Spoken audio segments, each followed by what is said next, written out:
then suddenly pointed behind her. "Who planted this cherry tree?" "Pardon?" "The cherry tree," she repeated, turning her face toward the blossoms. "Who planted it?" Sentaro looked up at the flowers, now at their peak. "What do you mean, who?" "Somebody must have planted it." "Sorry, don't know. I don't come from round here." Unspoken thoughts flitted across Tokoe's face. But seeing Sentaro pick up the rubber spatula, she simply said, "I'll see you again," and backed away from the window. She walked off in the opposite direction from the train station with an awkward, stiff gait. Sentaro looked down and went back to his mixing. 2. Doraharu opened for business 7 days a week, all year round.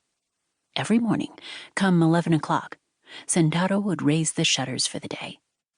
He usually donned his cook's clothes just 2 hours before opening time to begin preparing the pancake batter and sweet bean paste for making dorayaki. Most confectioners spent longer than that, but things were done differently at Doraharu. Today, like any other day, Sentaro drank his regular morning can of coffee and then proceeded to kick-push a cardboard box into the kitchen from the pavement outside. It contained a delivery of Chinese-made subuan, the coarse sweet bean paste that he used for his dorayaki filling. His late boss had always used ready-made bean paste, and Sentaro simply continued the practice. A friendly wholesaler regularly delivered 5-kilogram boxes of it. Sentaro took a plastic tub from inside and set about mixing the contents with leftover bean paste from the day before. Operations at Doraharu relied heavily on the fact that bean paste could be refrigerated for short periods without too much loss of aroma or quality. Although it was not illegal to recycle the filling in this fashion, it was not exactly standard practice with most confectioners.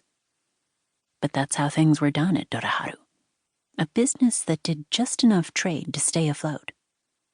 Sentaro never sold enough to use up a whole container of bean paste in one day. There were always leftovers. Every morning he combined the previous day's leftover bean paste with a new batch so that eventually it all got used up. Once the bean paste was ready, Sentaro began preparing the batter. This was also available for supply by wholesalers, but it was expensive, and so he preferred to make it himself. He heaped the ingredients in a bowl, mixed them together, and turned on the gas to heat the flat griddle. When the temperature was right, he carefully ladled spoonfuls of batter onto the hot surface with the gong-shaped spoon from which dorayaki took their name. Dora for gong, and yaki for grilled. Once the small fluffy pancakes were ready, he arranged them in rows in a heated glass case to keep warm. Now it was time to open.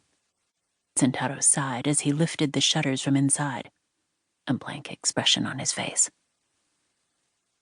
Lunchtime came, and Sentaro was sitting in the shop's kitchen picking at a lunch from the convenience store when he saw a white hat appear on the other side of the window. "The old lady," he muttered.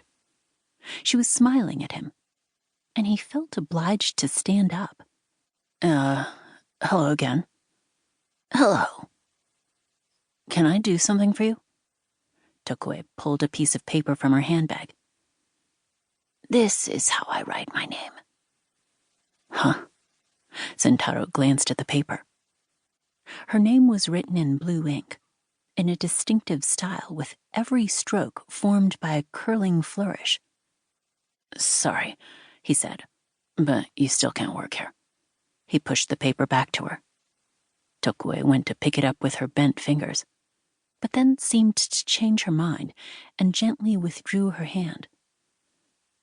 "As you can see, I'm having a bit of trouble with my fingers, so I don't mind working for less than I said last time.